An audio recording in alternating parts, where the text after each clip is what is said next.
We're going to go through 3 powerful exercises for the hip. Most of the time, what people do for the hip is they focus a lot on flexion and extension. But we have to remember that the hip joint is a ball and socket joint. And so it does flexion, extension, abduction, adduction, then external rotation, internal rotation, and then circumduction. So if we're only working in one plane, we're going to limit the stability that we have there.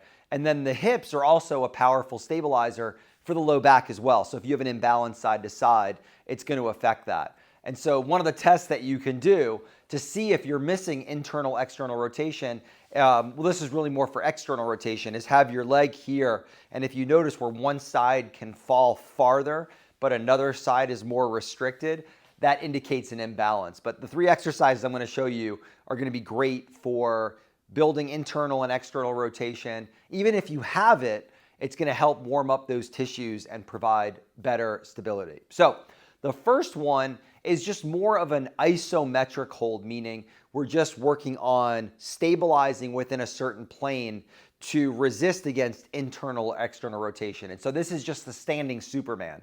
So with this one, arms go out, and I'll do it this way. So arms go out by the side, then you slightly bend your standing leg, just slightly. You don't want it bent too far, just slightly bent. Back leg is straight, and then you just hinge over, keeping your hips square, your back leg straight, and your arms out. And what the goal is just to maintain that neutral position.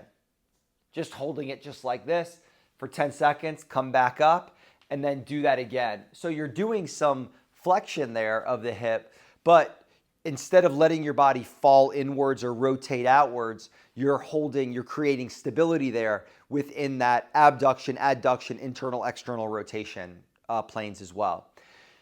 Then once you do that, then you're going to work on the hip airplanes. And the hip airplanes is you start out in the same way, but then what you do is you open the hip up as far as you can go, and then you close it down and bring the hip down low, and then open back up.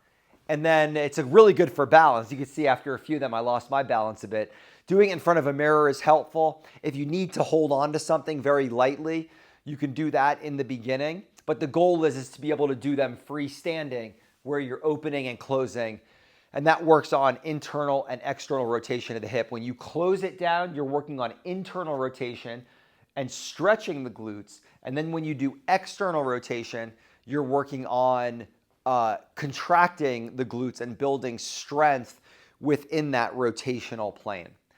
Then the last thing is working on the 90-90. When you do this, this is what's known as a closed pack position, or a closed kinetic chain position. When you do this next one, this is more of an open kinetic chain or an open pack position, where your feet are not grounded on the floor, but you're sitting 90-90. So this is externally rotated, this is internally rotated. And then what I like to do is I need to lean a little bit, lift up that leg and hold that up in internal rotation. And then from here, lift the leg up, bring it in. Then this one goes out, and the goal is to do it real slow and gently place it down. Then lift that up, hold that in that internally rotated position, then lift up and slowly bring that in. What I don't want to see is this. And that's just flinging the legs around, which defeats the purpose, because then we're slamming it on those end ranges and we're not actually controlling the positions. So the Superman to start, the hip airplanes, and then the 90-90s, great way to build stability and strength in the hips. And the reason why that's also important is because that helps to protect the low back. So if we're adjusting the spine, that's wonderful. But if the hips are all imbalanced because you don't have access to full ranges on both sides, that can throw off the alignment and affect how well you're able to hold the adjustment. So start doing these, and then if you have any questions, feel free to let me know.